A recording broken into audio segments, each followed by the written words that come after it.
This is considered the backstory for The Lord of the Rings. The Hobbit series is definitely a monumental masterpiece. It not only immerses the audience in beautiful visual effects, but also deeply attracts them with vivid characters. Many people may only see it for the special effects and have ignored the interesting plot. To understand the whole content, let us venture to the world of The Hobbit. The story begins with dwarves. Initially, they settled in the Moria underground city. Because of greed, they continued to exploit until they awakened the ancient power of Smaug. After Moria fell, the dwarves were forced to migrate to the center, settling in Erebor, which was the largest dwarf kingdom in Middle-earth. Under the leadership of King Thror, the dwarves exploited non-stop. They discovered a supply of endless metal and gemstones. The skill of the dwarves is unmatched, and they created delicate jewelry and weapons. However, over time, the mines became too deep, and King Thror's greed led them to discover the Arkenstone, the most precious gem of all. King Thror became obsessed with the Arkenstone and attached it to his throne as a symbol of the kingdom's power and wealth. Everyone came to witness the Arkenstone. Even the Elven king Thranduil came proudly, wanting to trade his heirlooms for a similar treasure. But the king was motivated by greed. He confiscated the treasure of the Elven king, causing the alliance between the two races to break. The king was invited by unwelcome guests who loved gold. That is the dragon Smaug. It attacked the castle with its fire, leaving death and destruction in its wake, including the nearby town of Dale. With the appearance of Smaug, Erebor was lost. King Thror hugged the Arkenstone and ran to save his life, but a violent tremor caused him to fall into a tunnel. Fortunately, his grandson Thorin promptly pulled him to a safe place. All living people fled from the city. As for the Elven king and his army, who were watching from afar, they left without helping. The dwarves wandered and suffered. Thorin was forced to work in the human world. While King Thror was full of resentment, he gathered an army to retake Moria, laying the foundation for reclaiming the mountain. However, Moria was occupied by the orcs, and they faced Azog, the strongest orc. During the battle, Azog cut off King Thror's head, and his grandson Thorin witnessed everything. Thorin was not discouraged. He picked up a shield and fought Azog. Azog knocked away Thorin's weapon and gained the upper hand. However, Thorin picked up an oak branch and used it as a shield, then countered, cutting off the opponent's hand. Since then, the spirit of the dwarf army improved significantly, and they began to counterattack. The orc corps had to withdraw to Moria. Although they finally won the battle, they suffered heavy losses. Only 13 people in the mighty dwarf army survived. Through this battle, the young dwarf prince Thorin became famous and received respect from the people. However, it also marked the beginning of the decline of the dwarves from a mighty race. By this time, the story of The Hobbit has just started. 60 years later, the wizard Gandalf, tasked with maintaining peace in Middle-earth, discovered that dark forces were starting to rise. He recruited Thorin to gather forces to fight against this power, with the ultimate goal of defeating the dragon Smaug. Thorin excitedly accepted the mission because he also wanted to remove Smaug and regain his territory for his clan. The success of this adventure depends on an important figure, the main character of the story, Bilbo. Because Smaug is very sensitive to the scent of dwarves, and hobbits have a small physique with big feet, they are perfect candidates to infiltrate. Gandalf personally went to Bilbo's homeland, the Shire, a peaceful and simple place where people live contentedly.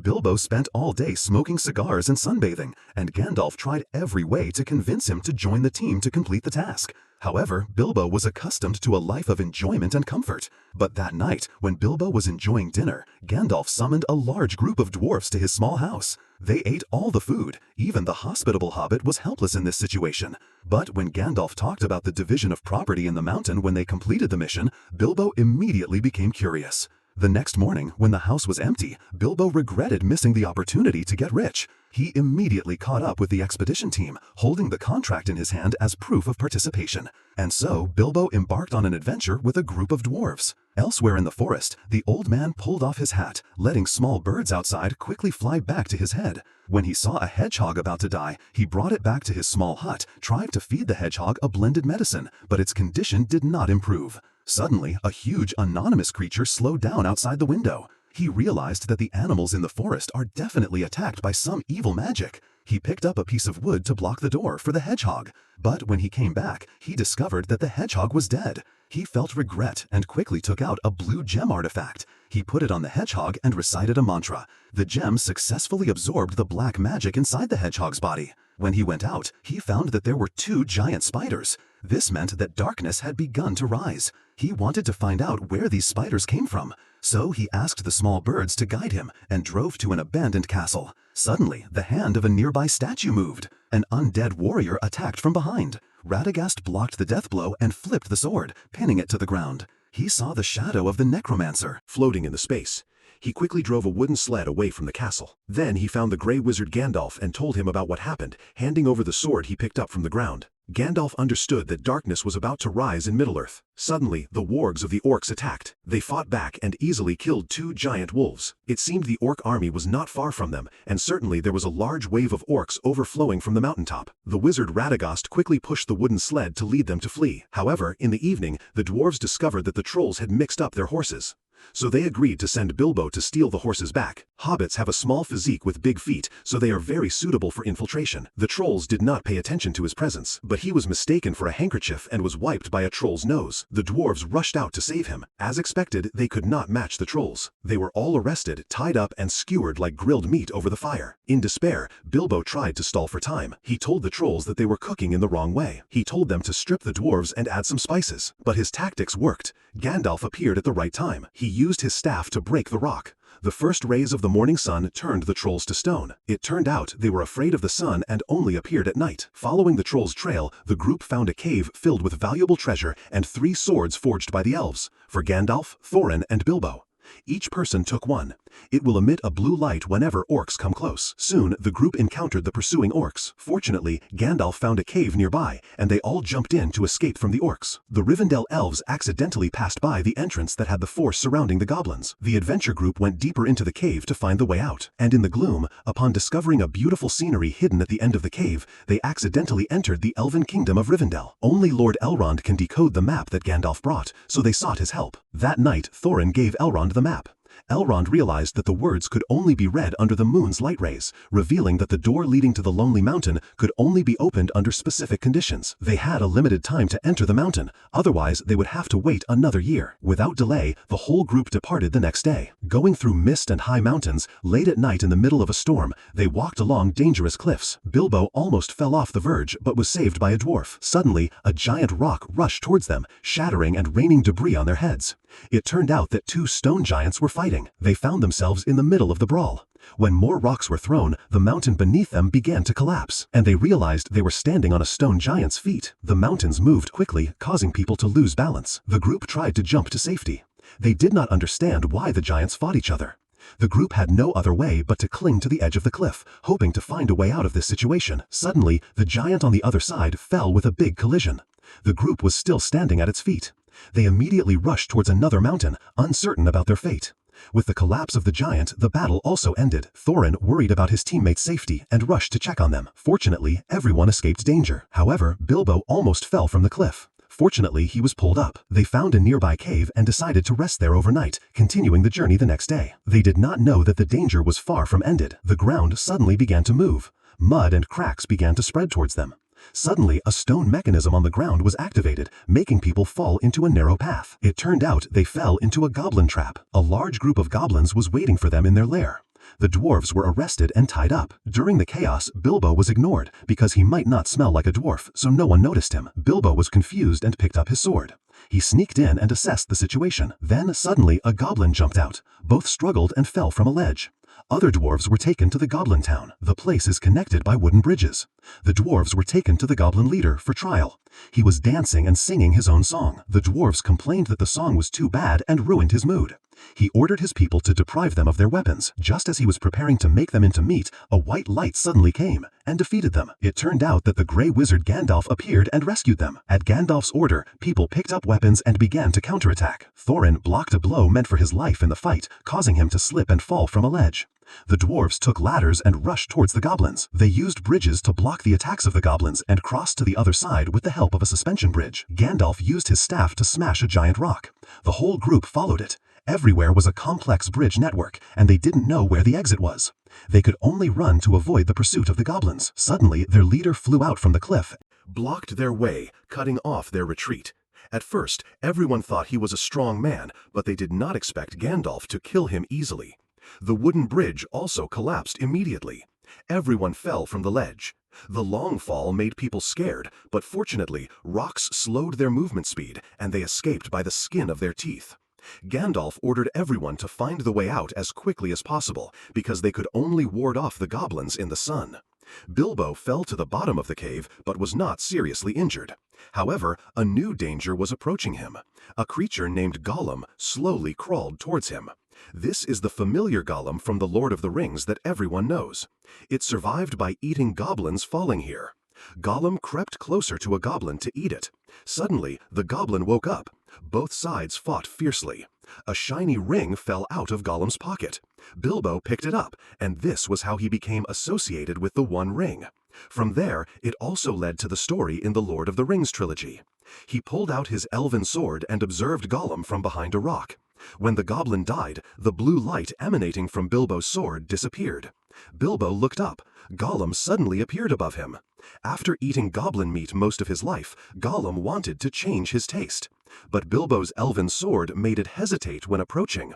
Finally, Bilbo discovered that Gollum was once a hobbit. However, after obtaining the One Ring, he became corrupted with a distant appearance. But he is still clever. He proposed to play a game with Bilbo, promising to take him out of the cave if he won, or eat him if he lost. The game started with Bilbo asking how much 1 + 1 is.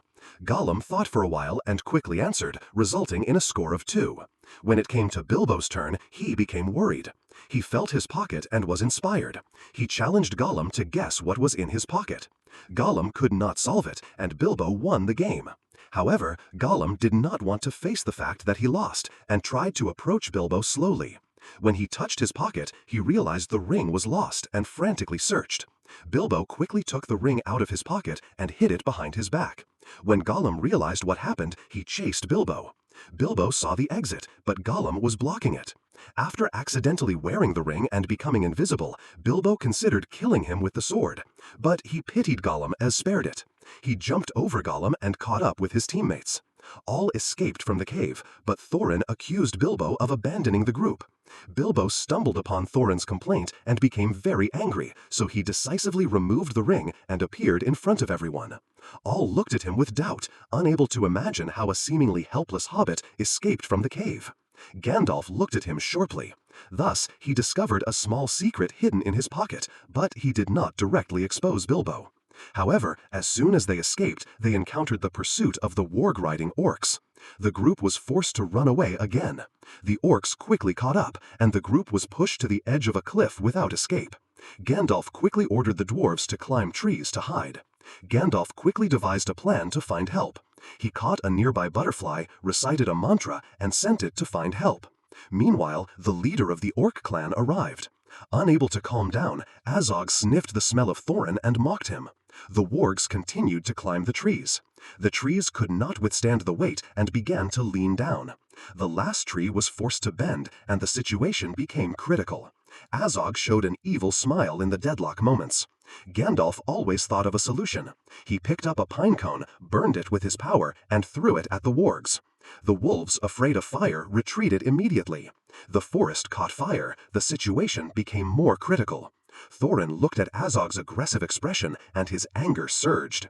He pulled his sword, rushed at him, and roared angrily. With a collision, Azog's warg knocked Thorin down. Thorin refused to give up and stood up, but Azog didn't give him a chance to counterattack. The warg bit and threw him. Just as the orc was about to take Thorin's head, Bilbo picked up his sword and fought violently to save him. He has no experience in fighting, but unexpectedly revealed outstanding potential, attracting Azog's attention. Then all the dwarves rushed to support. At that moment, Gandalf's reinforcements came. Dozens of giant eagles flew in and attacked the orcs. The orcs had no chance to fight. A giant eagle gently picked up the unconscious Thorin. Others were also saved by giant eagles and left the forest. Azog roared angrily. These giant eagles lived year-round on the highest peak of the Misty Mountains. Everyone was placed on a high rock, and Thorin was still unconscious. Gandalf knelt to wake him up. The first thing Thorin did upon waking was to find Bilbo. He felt his recent reckless actions were too stupid, then hugged Bilbo.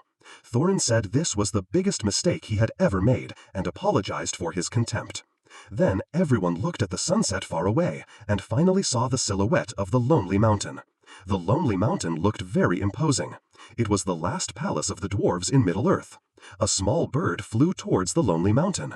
When the small bird knocked on the stone at the foot of the mountain, the sound echoed through the walls and reached the hall. The vast palace contained countless gold and silver treasures. And a giant eye suddenly opened.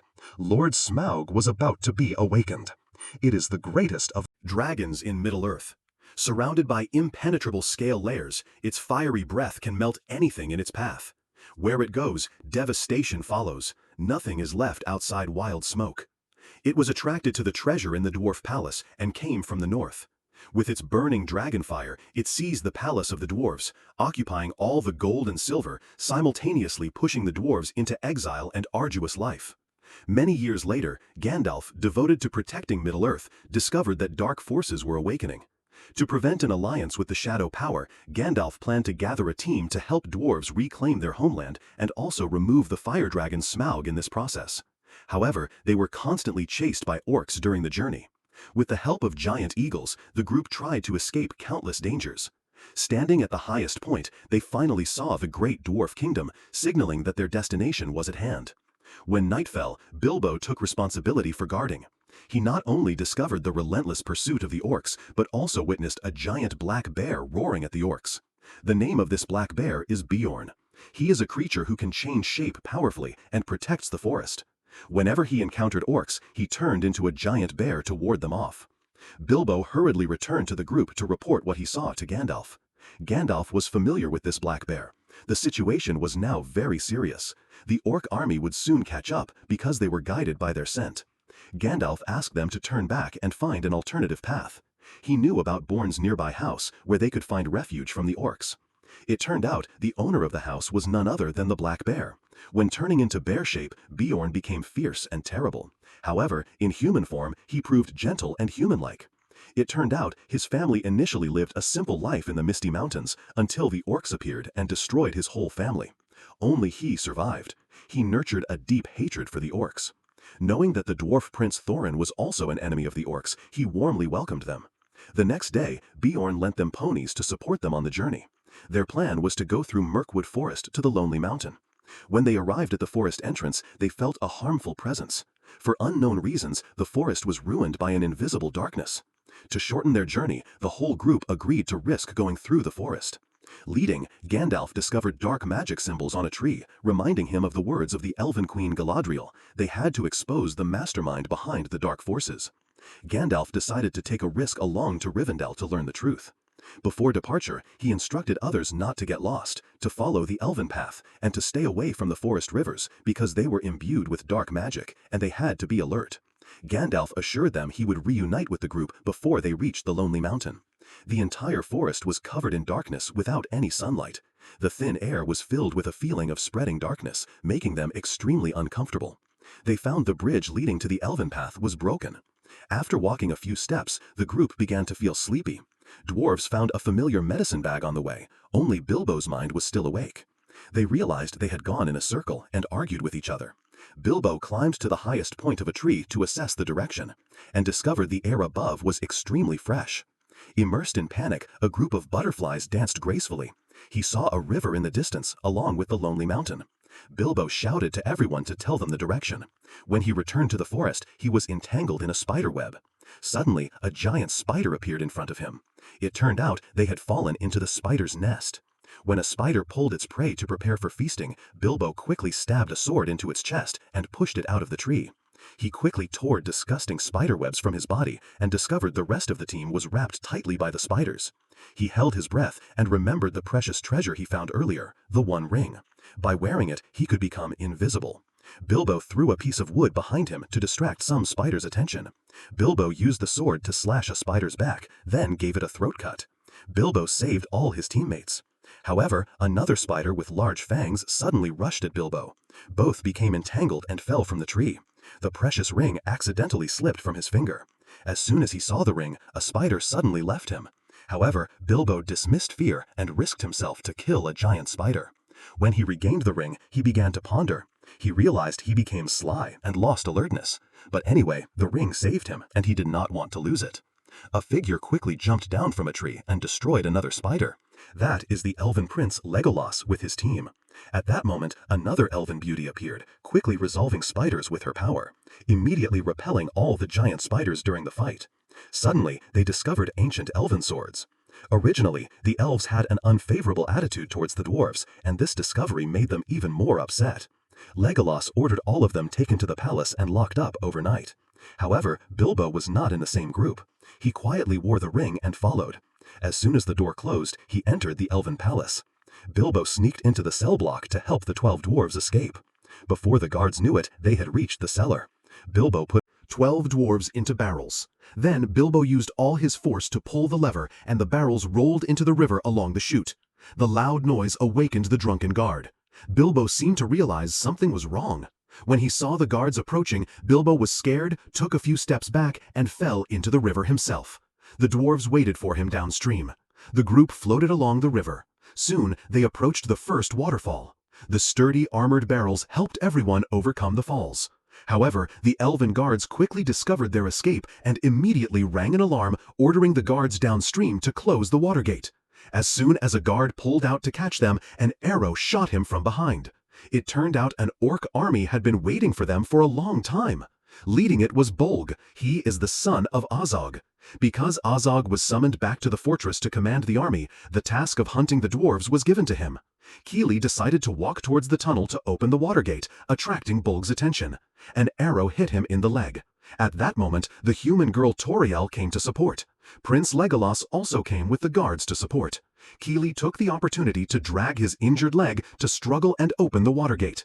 Keely used all his power and jumped into a barrel, escaping successfully from the danger. However, Bolg quickly ordered his subordinates to stop them. Toriel and Legolas followed closely behind, killing many orcs on the way to protect the dwarves.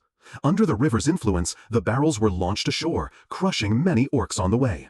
After that, the chubby dwarf Bomber, holding his cudgel, spun to kill opponents. Legolas performed spectacular solo scenes, constantly crushing orcs on the way. He finally repelled all the orcs and captured one for interrogation in the palace. Under the harsh interrogation of the Elven King, the orc revealed a shocking and horrific secret. They knew their master Sauron was about to reappear in Middle-earth and had founded an alliance with many different dark forces. In anger, the Elven King cut off his head and ordered his forces to patrol along the border. On the other side, the dwarves finally reached the shore, but Keely's condition became bad, slowing down the group's progress. While resting, a mysterious man picked up a bow and attacked them. The dwarves had no weapons, so they did not dare to take any reckless actions. A bargeman realized they were the residents of Laketown, and the path to the Lonely Mountain must go through Laketown. The dwarves offered a generous reward if he could guide them across. Inside 13 barrels of wine on the boat were hidden 13 dwarves. Along with a pile of fish on top, they planned to smuggle into Laketown. Upon arriving at the toll port for a routine check, an inspector who hated him before said he was just a bargeman, not a fisherman. He ordered his subordinates to dump all the fish into the river. At that time, Bard was sweating and worried, desperately pleading with the inspector. Fortunately, the inspector member gave customs clearance. The city of Laketown is located at the foot of the Lonely Mountain, next to the ruins of a town named Dale. Since Dale was destroyed, Laketown lost its trade connection. Laketown was once gradually failing, ruled by a corrupt master, and the people suffered. The dwarves came out from the barrels and found their way to Bard's house. From the window, Thorin noticed the black arrow Bard had, made by the dwarves. It turned out that Bard's ancestors were descendants of the former Lord of Dale. Their ancestor was the one who used the black arrow to wound Smaug when it attacked. Although they could not destroy it, they firmly believed a black arrow shot at its weakness would kill it. Bard accepted their generous payment and promised to provide them with the weapons they needed. However, when opening the package, it was fishing tools. They were about to face the dragon Smaug. Dwarves wondered how they could regain the kingdom with such rudimentary equipment. In the evening, the dwarf group secretly penetrated the town's arsenal. These were appropriate weapons. Each stole a weapon. When they left, Keely's injured leg made him unfortunately fall down the stairs, drawing the soldiers' attention. As expected, all were arrested. The whole group was escorted before the master, awaiting judgment. And now, the dwarf prince Thorin stepped forward defiantly. He boldly revealed his identity as a member of the Durin family. He told them their purpose was to defeat the dragon and reclaim the kingdom. If they helped them retake the castle, everyone would share the gold, and Lake Town would be restored to its former prosperity. Thorin's words stirred the master's greed. He was tempted by the promise of wealth. Bards stepped forward to confront Thorin, saying they were blinded by greed. If they woke the dragon, they might not be able to beat it, and Lake Town would suffer the same fate as Dale. Thorin once again assured people that if they defeated the dragon, he would share all the treasures on the mountain with them.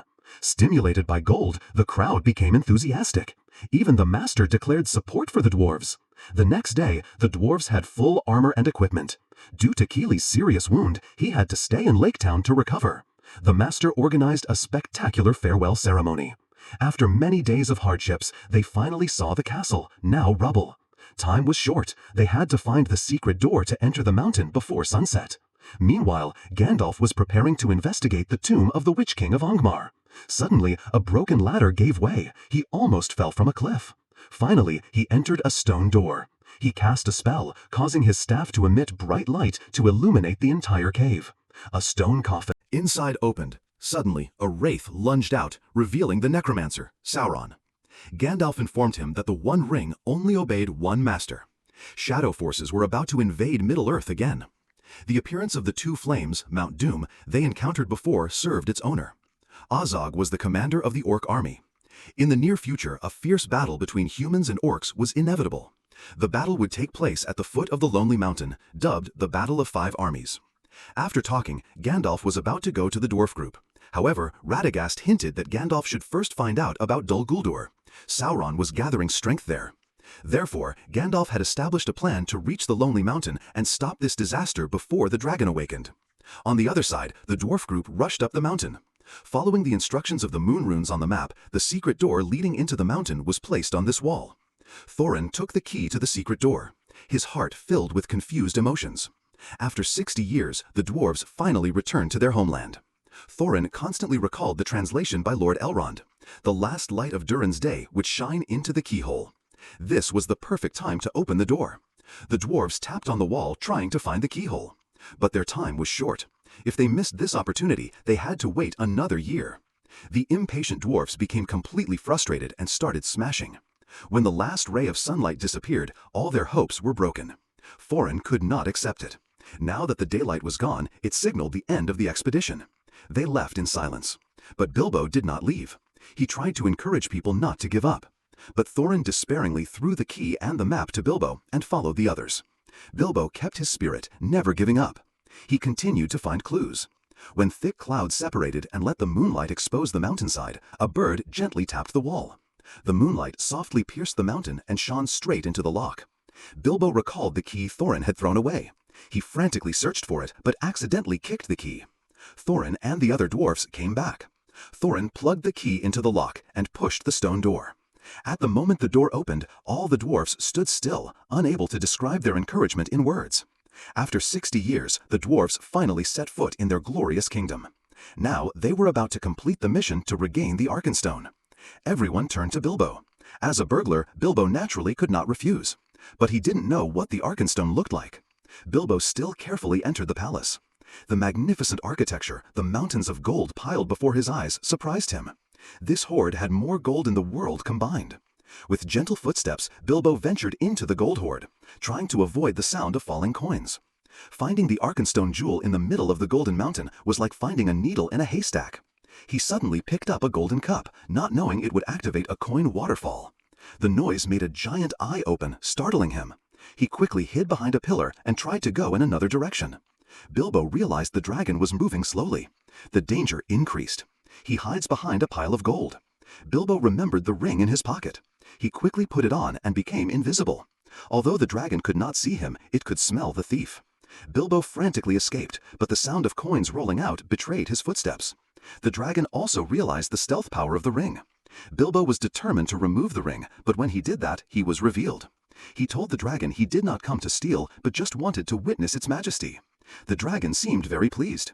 It immediately stood up to show him his whole body. But at this moment, Bilbo accidentally saw the Arkenstone. He used sweet words to distract the dragon's attention and tried to get closer to the gem to pick it up. However, the dragon flew away. During the chase, the dragon knocked over a pillar, causing intense shocks that the dwarves waiting outside could feel. Meanwhile, Bard and people in nearby Lake Town also felt the dragon awaken. Bard found the last black arrow left by his ancestors. He was willing to fight for his ancestors' honor. He planned to let his son distract the guards so he could get to the bell tower. Despite a few steps, he was arrested by the master's men and thrown into the dungeon. At this moment, the dragon realized Bilbo was in alliance with the dwarfs and launched a fire attack on him. Bilbo wore the One Ring again to hide. He accidentally met Thorin. Bilbo told him the dragon was coming, but Thorin just asked whether he got the Arkenstone. Indeed, Bilbo recalled the dragon's previous words. The Arkenstone would only make the dwarves lose reason. At that time, the dragon also appeared. Deep hatred broke out in Thorin when he saw the dragon. The intense attack turned the palace into a sea of fire. Dwarves sought refuge in a room. After a while, the dragon's anger calmed. They tried to go through a corridor towards a foundry room. A gold coin suddenly fell on Bilbo's leg. But looking up, everyone saw the dragon passing by. Fortunately, it didn't pay attention to them. They came to the foundry and were surprised to see the forges were still functional. Thorin saw his grandfather's statue fallen. He felt constant pride. He then planned to lure the dragon to the foundry and use molten metal to kill it. However, they had no fire source to light the furnace. Thorin intended to provoke the dragon and use its flame to light the forges. With no other option, Thorin took a winch and jumped into the mine. Thorin felt he was going deeper. When a bucket fell on the other side, Thorin was also led. But the dragon bit into the rope. Thorin dodged the fire. Teammates activated another hoist and pulled Thorin to a safe place. Too angry, the dragon sprayed flame from the bottom of the well. The first furnace was lit and the connected ovens followed. Bomber pumped the bellows to provide air into the furnace. The dragon broke the iron rods and found its way out. The molten metal poured onto the dragon immediately. Caught off guard, the dragon struggled in pain. Other mechanisms also began to work. The angry dragon quickly rushed towards them. Next, everyone lured the dragon into a long corridor. Thorin pulled iron chains to open a furnace, and shimmering hot metal flowed down. Bilbo ran and lured the dragon into the long corridor. The dragon suddenly appeared from above. A giant flag fell slowly, covering Bilbo. The dragon sensed Bilbo came from Lake Town and believed this conspiracy was related to the town's residents. It was about to fly to destroy all the people there. At that time, a voice ordered, causing the dragon to stop. On an incomplete statue, Thorin mocked the dragon and claimed to be the king under the mountain. Smaug angrily directed his gaze towards him. Thorin pulled a chain, causing rocks to break the statue slowly, revealing the tomb of a giant golden dwarf statue. Even the dragon was surprised by that beauty. Suddenly, the eyes of the statue began to melt, causing the dragon to be caught off guard and lunge its entire body into the corridor. As soon as the group hesitated, Smaug turned into a gold-plated dragon. The cruel creature rushed to the gate. A leap stripped off the golden layer on its body, revealing its true shape, and directed rage towards Lake Town. A catastrophic disaster was about to happen. Meanwhile, Gandalf ventured alone into Dol Guldur, a fortress long abandoned. It emitted an ominous dark air. Using his staff, Gandalf dispelled some darkness. When surveying the area, an unexpected attack came from above. However, he quickly disabled the attacker, a Nazgul, with one movement. He fought Gandalf for a while, then used instant movement to escape towards the exit. Gandalf collapsed a tower, hearing the pursuers on the stone bridge fleeing. However, the danger had not ended. A powerful darkness blocked their way. It turned out it was Sauron, not yet fully formed. Gandalf was about to be exhausted. Sauron forced him against a wall. Gandalf launched a counterspell, but his staff was burned. Finally, Gandalf was subdued and pinned into a floating cage in the middle. The cruel orcs threw the iron cage to the ground. In a weak condition, Gandalf could not counterattack. The elven queen Galadriel appeared, using her great magic to rescue Gandalf. But very quickly, 9 ringwraiths appeared. Galadriel said, "I'm not alone." At this time, Saruman had not become a traitor. He cooperated with Elrond to ward off the dark forces, successfully rescuing Gandalf. After breaking up with Radagast the Brown, Gandalf hurried to see the dwarves. The good brown wizard gave his staff to Gandalf. However, Gandalf did not know the dragon was awakened and the nearby city was facing catastrophe. Where Smaug flew, it engulfed everything with fire. People ran away to survive. In a little while, Lake Town finally turned into a sea of fire. The master fled with residents' gold, not caring about their safety. Suffering cries echoed throughout the town. Not far away on the mountain, the dwarves regretfully could only observe from afar, realizing their actions made the dragon angry. Only Thorin remained fixated, looking at the castle gate. Back in the burning town, Bard picked up his bow and climbed onto a roof. He challenged the dragon to complete his ancestors' mission. After many efforts, he reached the tower. When the town bell rang, Bard aimed carefully and fired the first arrow at the dragon, but the arrow bounced off its hard scales. His son suddenly recalled his words. There was a black arrow, forged by dwarves, hidden below the statue. The boy gave up the chance to escape and, despite others' persuasion, quickly searched for the black arrow. Bard fired more than a dozen arrows at the dragon, but only made it more excited. Just when he was desperate, his son reached the bell tower holding the black arrow. At that moment, the dragon attacked the clock tower. Bard's son was suspended in mid-air. The dragon landed in the center of the town. Bard took the black arrow from his son and looked at the dragon with anger. The dragon shouted, "Do not oppose me!" Just as he was about to shoot his bow, he realized it was broken in half. Bard put the broken bow together using 2 wooden frames. He placed the black arrow on his son's shoulder, even though his son trembled with fear. When the dragon turned, it revealed an old scar. It turned out Bard's ancestor successfully shot an arrow there. The dragon slowly advanced with its mouth wide open, the furnace in its chest pulling hard. The dragon was about to release fire. Bard launched the arrow, hitting the dragon. The dragon emitted a painful cry and crashed into the clock tower. It writhed among the houses before flying into the air and launching its last roar. The last dragon of Middle-earth finally collapsed. Laketown finally turned into rubble. The most urgent task now was to find a new hiding place. Bard's heroic action made everyone admire him, and he became their new leader. Bard asked everyone to leave for the abandoned dale nearby and set up a temporary settlement there. On the other side, Azog and his orc army marched towards the Mountain of Gold. A battle that would shock Middle-earth was about to begin. Meanwhile, inside the hall of the castle, Prince Thorin was overwhelmed by the mountains of gold. Now greed had swallowed him. He ordered everyone to search for the Arkenstone, symbolizing royal power, which would grant dominion over Middle-earth if owned. Only Bilbo was not involved in the search because he saw Thorin was alienated. What the dragon said previously was true. The Arkenstone would damage his mind and could drive him mad. The truth was that Bilbo had the Arkenstone with him all along. Bilbo considered Thorin his friend and worried for him, so he decided not to give the Arkenstone to Thorin yet. The people of Laketown had just experienced catastrophe. Under Bard's leadership, they settled in the abandoned dale. Bard remembered Thorin's promise and planned to negotiate with him, urging him to fulfill his promise to share part of the treasure to rebuild their homeland. However, Thorin guessed the Laketown people would come searching for him, so he ordered his teammates to build a temporary wall overnight to block the mountain gate. Thorin acknowledged the difficulties they suffered under the dragon's devastation, but considered their survival mere luck. Thorin did not want to share even a single coin with others. The next day, Bard approached the mountain to negotiate with Thorin, but was shocked by what he saw.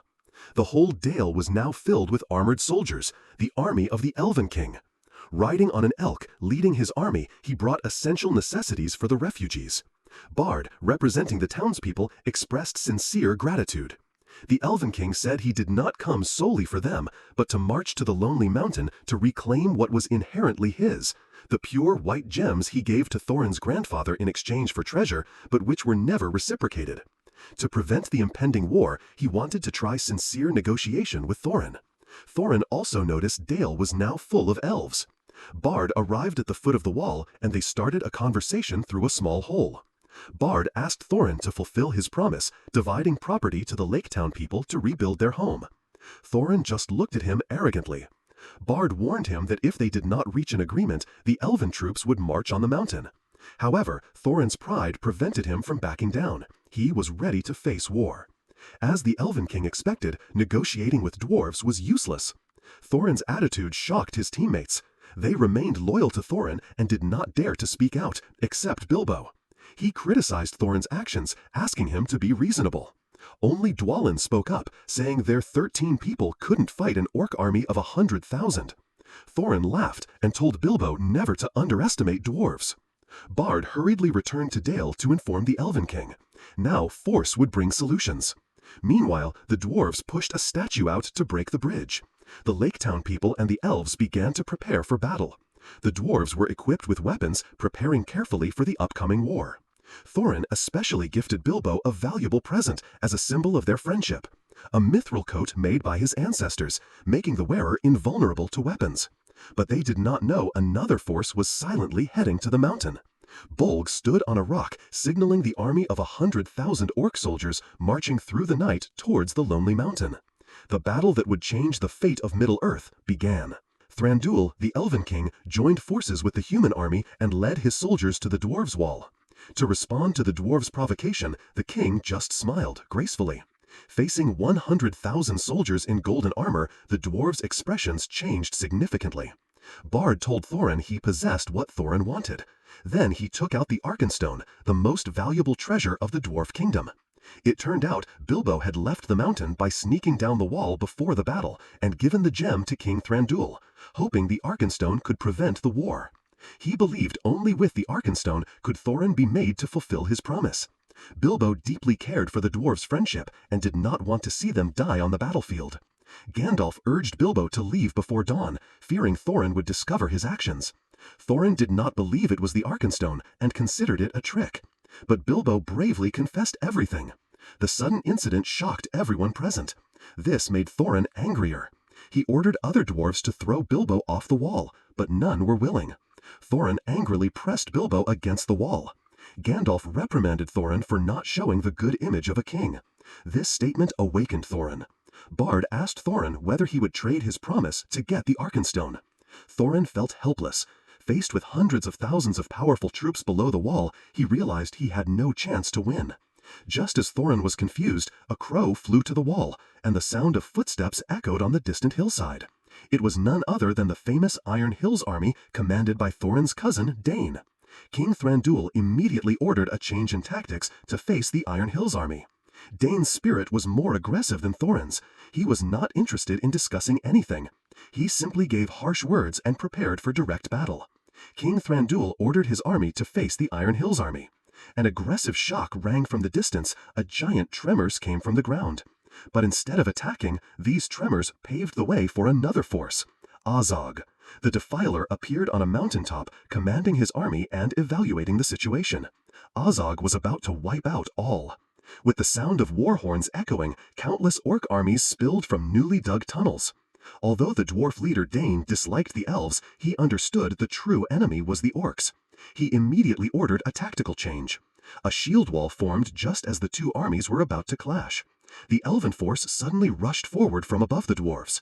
The Elven King understood this battle for Middle-earth, so they merged as allies with the dwarves to confront the orcs. Simultaneously, another monster, a war troll, crashed into Dale's wall. Orcs rushed in, and the residents became helpless. They panicked and ran in chaos. Bard hurriedly returned to the town in the shortest time to find his family. Humans and orcs battled in the streets. When Bard was about to reunite with his family, a giant troll suddenly appeared in the corner. He tipped a nearby cart, it rolled down the distance and crashed into the giant beast. The battle outside had become extremely unfavorable. Bard ordered civilians to hide in the town hall, while he and soldiers defended against the orcs, buying time for them to escape. The Elven King rode on the back of an elk, fighting on the way to Dale while retreating. Orcs quickly surrounded the king. Thranduil's golden armored army also withdrew to Dale. Outside the city, only the dwarf army still fought alone. The dwarf forces were seriously impaired by continuous orc attacks. Dale also fell completely, with heavy casualties for both the elven army and the people. However, Thorin still sat on the throne in the dwarf palace. Dwalin could not stand it anymore and approached Thorin. He questioned how Thorin could sit still while their kin bled and sacrificed on the battlefield. Thorin was completely detached, only interested in transferring all gold from the palace to the mines. Thorin walked alone into a golden corridor, in a pensive state. The past echoed in his mind. Thorin heard the scolding voices of everyone when he wouldn't share a single coin. The dragon's darkness remained. Thorin felt as if gold was swallowing him. He decided to cast off his crown. Meanwhile, the dwarf army was overwhelmed and driven under the wall. Some dwarves on the city wall felt extremely guilty for not participating in the war. Shortly after, Thorin picked up his sword and walked forward. The crowd seemed to see Thorin returned. With the dwarves pushed by the orcs to the verge, the situation seemed dire. Suddenly, the silence of the mountain was broken. The city gate opened and Thorin led 12 aggressive warriors onto the battlefield. With Thorin's participation, the dwarf army's morale increased. In a wedge formation, the dwarves were determined to cross the orc army despite its overwhelming numbers. Though the orcs pressed them hard, each dwarf showed courage on the battlefield, fighting heroically. Inside Dale, Bard urged people to fight to escape the encirclement. Gandalf also fought beside the people. Even the elderly, women, and children picked up weapons, ready to contribute their meager strength. Thorin looked towards Ravenhill on the side, forming a strategy. To defeat the orcs, they must first defeat Azog on Ravenhill. Azog realized this and immediately ordered another wave forward to stop them. At this moment, Legolas, Prince of the Woodland Realm, arrived. Legolas told Gandalf that another enemy army, Gundabad orcs, was approaching the area, commanded by Bolg. The Elven King realized his forces had suffered too many casualties and reconsidered. His original purpose was only to find a set of jewels. Gandalf urged him to send his troops to Ravenhill to support Thorin. At this moment, Bilbo stepped forward and volunteered to go to Ravenhill to notify Thorin. He discreetly wore the One Ring and went on his way. After rallying his kin, Thorin ran to the cliff to look far away. Surprisingly, Azog disappeared without a trace. Clearly, this was unfinished business. Thorin decided to split people to search and fell into Azog's trap. Azog directly killed a teammate, Fili, before Thorin's eyes. Thorin shed tears in grief. Kili could not stand it and was the first to rush forward. Thorin followed, rushing from the mountainside to the top of the hill to confront Azog. This must end today. Meanwhile, Bilbo noticed a large group of orcs descending from above. It turned out Bolg led the Gundabad orcs. Another orc fell towards Legolas. He quickly grabbed its leg. Legolas used it as a mount to bring him to the top of the mountain near the peak. Thorin saw Kili fighting on the mountain and ran to support him. At this time, Thorin was in a tough battle. When Thorin was overwhelmed, Legolas was supported by arrows from Tauriel. Thorin worried about Kili's safety. His scream attracted Bolg's attention, leading him towards Tauriel. He prepared to finish her. Suddenly, Kili came down to rescue his lover. He stabbed Bolg, but Bolg mortally wounded Kili. Tauriel was filled with despair, shedding tears as the one she loved died before her eyes. Thorin could not accept the truth, and his eyes shone with anger. Tauriel, unable to defeat Bolg, decided to die with him to avenge her lover. She saw Thorin rolling down. Hanging on the edge of stairs, Bolg slowly approached her. Legolas shot an arrow down, piercing through the giant orc's head. It painfully crashed into a tower, causing it to collapse and form a bridge to the other side. The heroic challenge on the bridge, the most spectacular solo battle of the Elven Prince. Previously, they had a fierce battle in Lake Town. Finally, Bolg fled the battlefield after wounding the dwarfs. This was the decisive battle on this bridge. Meanwhile, Thorin was also attacked by elite orcs. Legolas did not hesitate to throw the elven sword Orcrist back to Thorin, as it originally belonged to Thorin. Legolas launched blows in battle, but was battling many. Legolas took advantage of nearby stones, set foot on an orc's shoulder, and stabbed his sword into its head. It was now that Thorin finally met Azog. Azog attacked Thorin cruelly with his stone hammer. The blows caused the ice on the lake to crack. Thorin realized that relying on brute force would not work against him. Just as Azog reared back to kick down, Thorin quickly stood up and stabbed his sword into Azog's stomach. However, the armor was extremely solid and unaffected. That time, they both looked at the flying eagles. It turned out Gandalf guided the eagles to the battlefield to reinforce them. Thorin took the opportunity, threw away his shield, and threw Azog's stone hammer back at him. The ice quickly cracked under Azog. Finally, Azog sank into the deep abyss of the lake. However, Thorin realized Azog wasn't sinking. He floated with dead eyes. Thorin followed him to see him dead. But Azog broke the ice and pinned Thorin underneath. Thorin seemed to realize killing Azog would bring peace. Thorin abandoned resistance. He sacrificed himself to take Azog's life. This time, he finally succeeded. With his last breath, he reached the edge of the cliff to look over the battlefield. Thorin saw the dwarf army was on the verge of victory. He lay on the ice and breathed a sigh of relief. Bilbo appeared. Thorin asked Bilbo to forgive him before he died. He wanted to withdraw the words he told Bilbo on the wall. He felt guilty for pulling Bilbo into these dangers. Bilbo assured him he never regretted joining the journey. What they achieved was the greatest honor for Middle-earth. Someone said that even though Thorin sacrificed himself, he did not deserve forgiveness. But I don't agree. Although Thorin was blindly greedy, he finally awoke. Faced with a huge fortune, it is hard to resist. Moreover, Thorin overcame his greed. At an important time, he abandoned his fortune and led his kin to destroy the enemy. He was also the first to bravely attack Ravenhill. He used his life to pay for his people's future. So, when facing Azog, Thorin threw away his life. This battle was not started by Thorin with the elves. It was orchestrated by Azog's orc army with prior calculation. Thorin said his last words to Bilbo and, with regret, closed his eyes forever after regaining the kingdom. Thorin finally could not sit on the throne. Bilbo lost his best friend. Tauriel lost the man she loved deeply. Legolas witnessed the woman he cared for grieving for another. In his heart, he also felt extremely painful. In Dale, people celebrated victory. However, they felt no joy despite winning. Although victorious, they lost many lives. Peace was achieved at the cost of countless bloodshed. With heavy hearts, everyone prayed on the wall for the fallen warriors. After saying goodbye to his teammates, Bilbo started the journey home with Gandalf. Gandalf saw Bilbo off all the way to the border. When parting, Gandalf reminded Bilbo not to use the ring carelessly. Turns out Gandalf had known about the ring for a long time. But Gandalf did not know this ring was the One Ring. That ring also led to the Lord of the Rings trilogy. If you haven't seen it, you can search and watch it, or you can click at the top of the screen to see my recap version. The trilogy has now come to an end. What do you think about this masterpiece? Leave your opinion below so I know. And don't forget to subscribe to the channel. Bye.